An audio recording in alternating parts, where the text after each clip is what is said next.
নমস্কাৰ, স্বাগতম জনাইছোঁ মোৰ ইউটিউব চেনেললৈ। আজি আমি আহিছোঁ বগৰীবাৰী মা মহামায়া মন্দিৰলৈ আৰু আমি পোনে পোনে মহামায়া মন্দিৰৰ গেটৰ সন্মুখত পালোহি আৰু চাওঁ লোকে লোকাৰণ্য হৈ আছে মন্দিৰ ভাগ। আৰু আমি মন্দিৰ ভাগৰ যি প্ৰথম চিৰি, এই চিৰিৰে আমি ওপৰলৈ গৈ আছোঁ আৰু মন্দিৰ ভাগৰ ওপৰত এইবিলাক চালি দিব, সেইটোৰ কাৰণে ৰেলিং সাজি থকা হৈছে। আৰু গেটৰ সন্মুখত আমি পাইছোহি আৰু গেটেৰে আমি পোনে পোনে মন্দিৰৰ ভিতৰলৈ যাওঁ।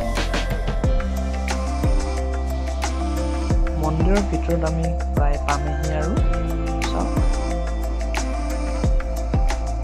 মন্দিৰ। আহক মোৰ লগতে আজি পোনে পোনে আমি মন্দিৰলৈ যাওঁ আৰু চাওক মানুহবিলাকে ইয়াতে চাকি বন্তি জ্বলাইছে। চাওক মহামায়া মন্দিৰৰ আপোনালোকে মোৰ ভিডিঅ'ৰ জৰিয়তে আশীষ লওক। চাওক মহামায়া মন্দিৰৰ মূল মূৰ্তিটো, এয়াই হ'ল মহামায়া মন্দিৰৰ মূল মূৰ্তি। আৰু চাওক সেইটো হ'ল শিৱ মন্দিৰ। তেনেকৈ আমি মহামায়া মন্দিৰত গৈ পূজা অৰ্চনা কৰিলোঁ। লগতে এয়া হ'ল শিৱ মন্দিৰ আৰু শিৱ মন্দিৰত পুৰোহিতে পূজা দিলেহি।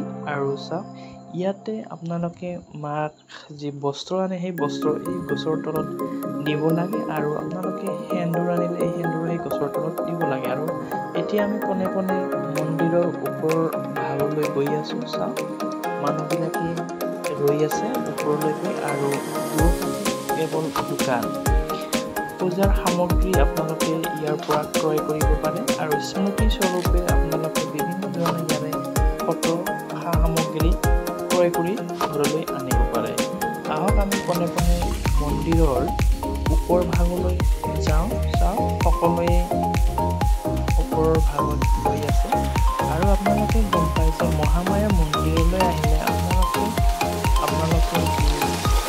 প্ৰসাদ আনে, সেই প্ৰসাদটো ভালকৈ আনিব, নহ'লে ইয়াতে যোনবিলাক প্ৰভু ভক্ত বান্দৰ আছে সেই বান্দৰবিলাকে আপোনালোকৰ যি ফল মূল আনে সেইবিলাক কিন্তু আপোনাৰ পৰা কাঢ়ি লৈ যাব। সেইটোৰ কাৰণে আপোনালোকে সাৱধানে এই বস্তুবিলাক লৈ যাব, তেতিয়াহে ভগৱানৰ ওচৰত আপোনালোকে অৰ্পণ কৰিব পাৰিব। আৰু ভগৱানক অৰ্পণ কৰাৰ পিছত নিশ্চয় আপোনালোকে এই নিৰীহ প্ৰাণীবিলাকক আপোনালোকে যি ভোকত থাকি আপোনালোকৰ সেই প্ৰাণীবিলাকক আহাৰৰ ব্যৱস্থা কৰিব পাৰে, তেতিয়াহে হয়তো ভাল হ'ব। চাওক আমি ওপৰ ভাগ এতিয়া পালোহি। শান্ত পৰিৱেশ, মন্দিৰলৈ আহিলে পৰিৱেশেই এইটো এটা মন্দিৰ আৰু পাহাৰৰ ওপৰতো আমি পোনে পোনে দুৰ্গা মন্দিৰলৈ গৈ আছোঁ। এইটো হ'ল দুৰ্গা মন্দিৰ। আপোনালোকে গম পায় যে মহামায়া, দুৰ্গা, কালী, পাৰ্বতী এইবিলাকৰ একতা ৰূপ।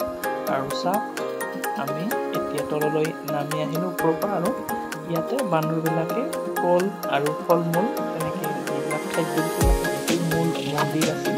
আৰু চাওক এইটো হ'ল মূল মন্দিৰ আৰু চাৰিওফালে লোকাৰণ্য। আৰু এতিয়া আমাৰ পূজা হৈ গ'ল আৰু এতিয়া আমি পোনে পোনে ঘৰলৈ গুচি যাম। চাওক চাৰিওফালে কেৱল বান্দৰ আৰু এই বান্দৰবিলাকেই ইয়াৰ মূল সৌন্দৰ্য। এতিয়া আমি পোনে পোনে ঘৰলৈ যাম আৰু মন্দিৰভাগ আপোনালোকে দেখা পাইছে।